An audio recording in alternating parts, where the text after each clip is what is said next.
Okay, kids, check this thing out. It's some Silvertone. I was told it was from the 60s, like late 60s. It's got a very 70s looking vibe to it to me. Channel 1.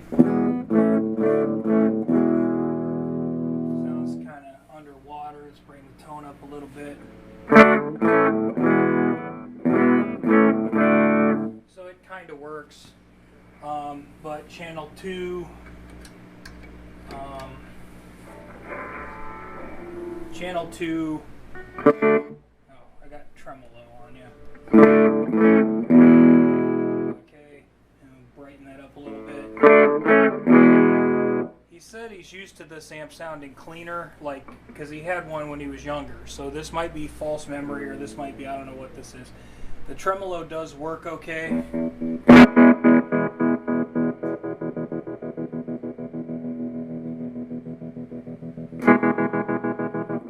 Reverb circuit, I don't know what's up with that.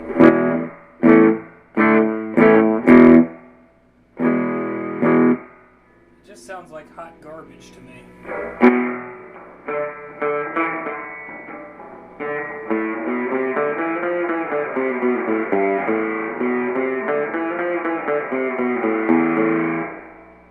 Right, so, and it's humming, it's humming at me. It's got like a nice low, you know, it's an old amp that wants a cap job, basically, as far as I can tell, but we're going to tear in there and see what we can see. Okay, kids, so this is what it looks like inside. You got a big 5500 microfarad 26 volt capacitor. 26 is a weird number. I looked online real quick. There were 25 volt caps that were available, but I measured what voltage was here, and it's actually like 27 or 28, because power's a little stiffer than it used to be, I guess. So that's that, and then the rest of them are up under there on that board, and most of them are like typical solid state values, 12, 16 volt caps that are, you know, like 200 microfarad and stuff like that. I'm gonna have to find one of those, hopefully in like a 30 something volt at least. Okay, so I kind of did the recapping process up here because I had that stuff, but I'm waiting on this thing. So by default, yes, I just recapped the upper part of the amp because you just know when it needs it, okay? You just know. Now, you can tell me that I'm a fool and I'm throwing away perfectly good Japanese capacitors. See, they're Japanese. Those are always the good ones, right? Okay, now just for fun, this is 250 microfarads, 25 volt. There's a 250 microfarad 25 volt replacement. They've shrunk over time. So anyway, what is acceptable for an electrolytic capacitor? Like, anybody really gives a crap? It's 20% plus 10, or I'm sorry, plus 20 minus 10. So we'll turn on our capacitor checker, and that's our new 250 microfarad showing a 267, 268. That's fine. Now let's check the ones that came out of here. So we've got a 250 microfarad. Check that out. How we doing? Now, I mean, granted, should I check the ESR? This capacitor is an overachiever. It's leaking like the federal government leaks money. Alright, now there's another 250 microfarad that was a lower voltage. It was a 16 volt, and I'm sure they did that because these capacitors probably used to be more expensive than they are now. So let's clip this one in the tester. It's nearly a double overachiever. Das ist no good. I'm sure somebody's going to be like, oh, well, they're supposed to ESR and leak test these. If I leak test these damn things will explode. Alright, so 1,000 microfarad, 16 volt. See how much of an overachiever this thing is. For all I know, this might be the good one. 1,545. So this one is plus 50%. That still falls under the reject category. And then let's go down to some easy ones. The 10 microfarad, the little boys here. These were 10 microfarad, 25 volt. I replaced them with 50 volt because that's what was in the bin. And I did have axials for almost all of these. 18.33. She out of tolerance. Alright, let's check the other one here. Again, the goal number here is about 10. Could be up to 12. 12 is the 16. Right. Now let's compare that to what we stuck in this, which I already showed you what a 250 looks like. It measured like 260 something or other. And okay, so here's a 10 axial. What's a 10 axial look like? And this is not a super fancy luxury cap. This is just a standard issue replacement capacitor, 10.46. So yeah, all them yellow Japanesium capacitors are garbage.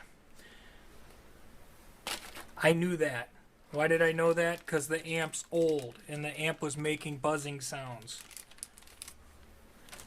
This is maintenance. This is what we have to do to old amplificators. So far, these are all garbage, and then that's going to be garbage. And it's humming less, and it is making the reverb is less noisier. But once we get that replaced with one that isn't garbage, which I don't know that I can necessarily put that on the traditional tester because it only really likes to test up to 2,000 microfarad. But, you know, what are the odds that that is in stunning, beautiful condition when all the rest of these were trash? Now, I guess maybe instead of being Japanese capacitor, maybe this is like an old school American one, like some old Mallory, or I don't know, like a Mallory or a Sprague or something that everybody would get all googly-eyed about. But I don't know. I'm still going to bet it's probably bad. And I got a replacement already ordered because that's what's appropriate. The reverb works now. These really short springs don't really give us much of a long delay, but it is a delay and it does work. So yeah, it's feeling better. Okay, so for any of you all who are like, I need to turn this up. For any of you all who are like amp files or something and you're trying to figure out what this is or who made it, the circuit board has the marking of, in lowercase letters, ESC, so Echo, Sierra, Charlie, and it says part number 134-5. Yeah, revision C. So I don't know, maybe that'll help you. Okay, so the original big filter cap was 5,500 microfarad, 26 volts DC. The new one is a Sprague Powerlytic, 5,500 microfarad at 40 volt. So it's actually bigger. It's kind of rare because modern capacitors are usually smaller, but this one is like a lot more voltage. The DC voltage that this thing was getting before looked to me before like it was 27.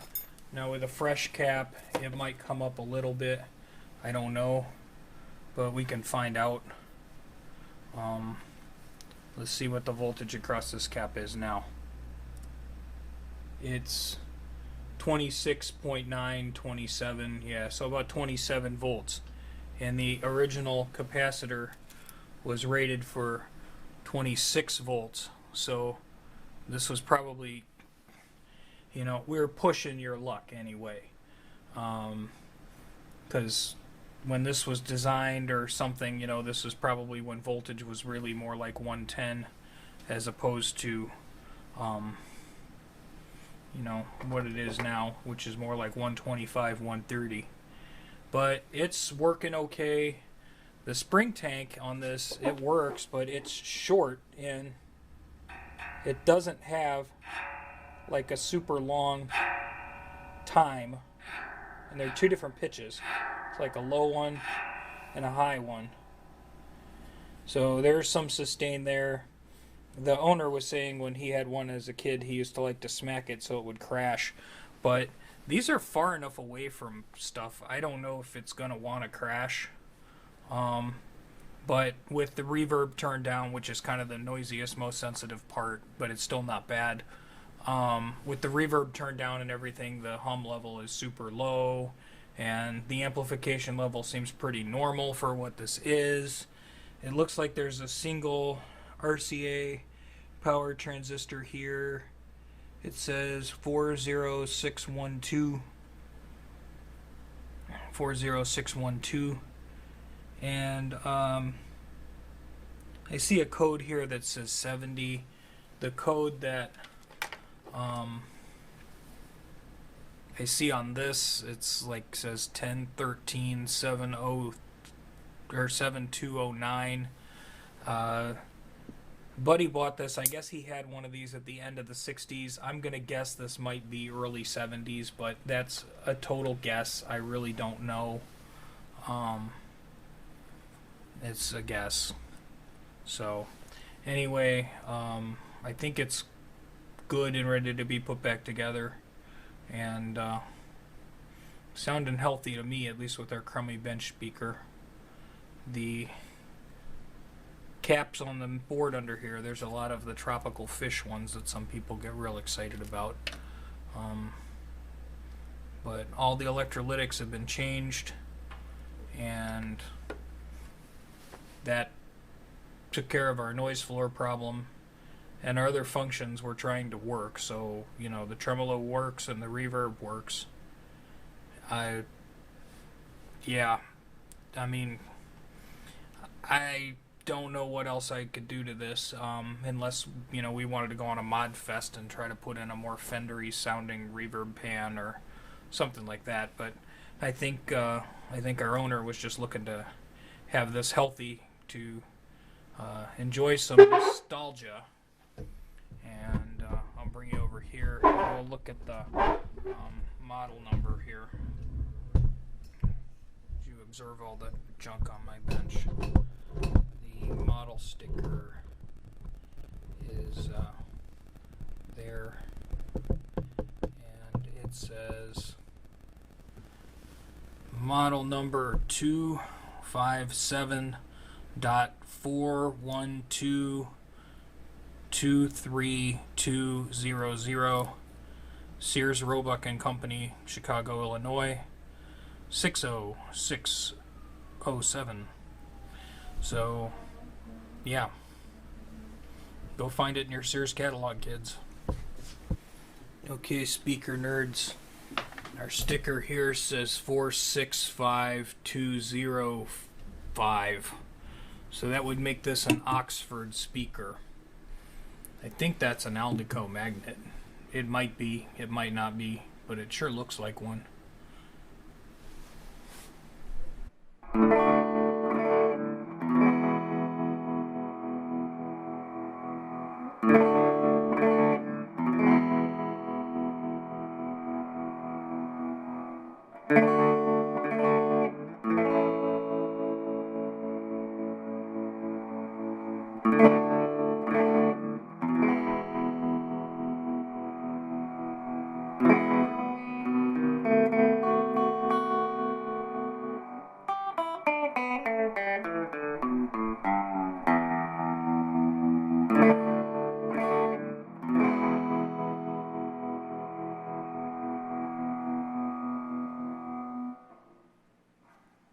That is the world's weirdest, gnarliest reverb.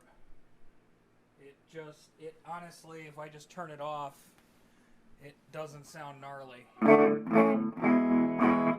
reverb's just gnarly. It's got lows and highs in it, and it just does things.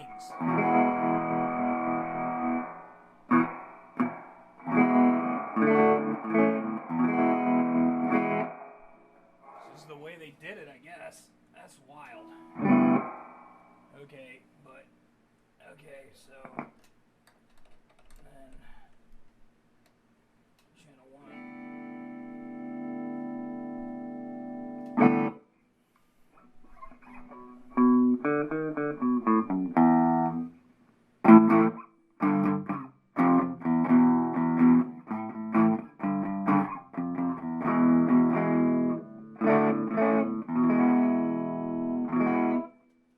So this has a very Silvertone reverb, and it doesn't have a surfy reverb at all. It's got its own unique thing going on. Okay then. I think it's fixed though.